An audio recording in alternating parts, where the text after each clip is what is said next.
जीव और पुद्गल अलग अलग द्रव्य हैं, पढ़ा है, मानता भी हूँ, पर इस बात का पक्का यकीन करना कि इनमें मात्र निमित्त नैमित्तिक संबंध ही है और मेरे हाथ उठाने से हाथ नहीं उठा, ये पक्का श्रद्धान कैसे बिठाऊं।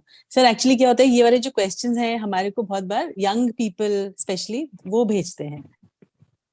श्योर, हाँ नहीं मुझे याद आया। अच्छा, आपने इसका क्लैरिफिकेशन किया कि ये यहाँ क्यों खड़ा हो रहा है, राइट?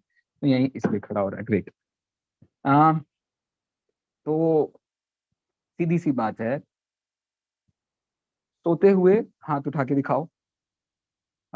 चोट, हाथ की हड्डी टूट गई है, अब हाथ उठा के दिखाओ। अ, मतलब लाइफ के ऐसे बहुत सारे सिचुएशंस होते हैं, बिल्कुल तुम बेसुध सयान वृद्धि की अवस्था में पड़े हुए हो, बताओ अब कुछ करके दिखाओ। तो इन शॉर्ट, इसीलिए टोडरमल जी ने बात कही थी कि निमित्त नैमित्तिक संबंध बहुत घने हैं।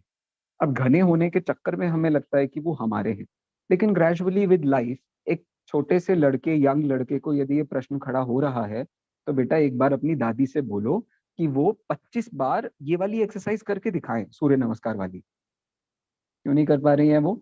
कहाँ गया वो निमित्त नैमित्तिक संबंध? तो उसमें कोई बड़ी भारी दम नहीं है। यहाँ तो इतना समझाना है कि दो चीजों के बीच में रिलेशनशिप हो सकता है। वो जो रिलेशनशिप है उसको हम कॉज इफेक्ट रिलेशनशिप कहते हैं। कोई काम आपने किया, उसका एक कारण होता है और उसका एक रिफ्लेक्शन आपको दुनिया में दिखाई देता है।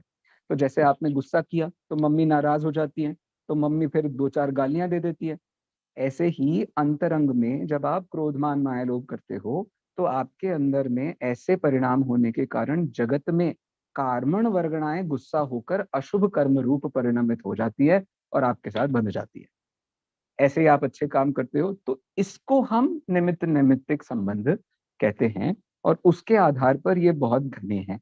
अब हमें क्यों नहीं समझ में आ रहा है? बस अभी एनर्जी लेवल बहुत ज्यादा है, कुछ सालों में देखना एनर्जी लेवल कम हो जाएगा, तो तुम्हें समझ में आ जाएगा भाई कोई रिलेशनशिप नहीं है इनके बीच में। कुछ भी कर लो, कोई फर्क नहीं पड़ता। वही दुनिया को, वही समाज की किसी विकृति को एक भावलिंगी संत देख रहा है, उसी समाज की विकृति को एक श्रावक देख रहा है।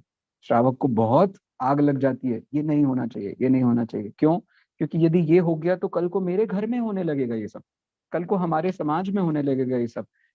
आज किसी के साथ रेप हुआ है, कल को मेरी बहन, मेरी माता के साथ यदि ऐसा हुआ, तो फिर इसके संबंध में कोई ना कोई उपाय तो करना ही पड़ेगा। अब मुनिराजों का क्या है? मुनिराजों को उसके संबंध में कोई विचार नहीं आता, तो फिर निमित्त नैमित्तिक संबंध का क्या हुआ? तो निमित्त नैमित्तिक संबंध मात्र घने दिखाई देते हैं।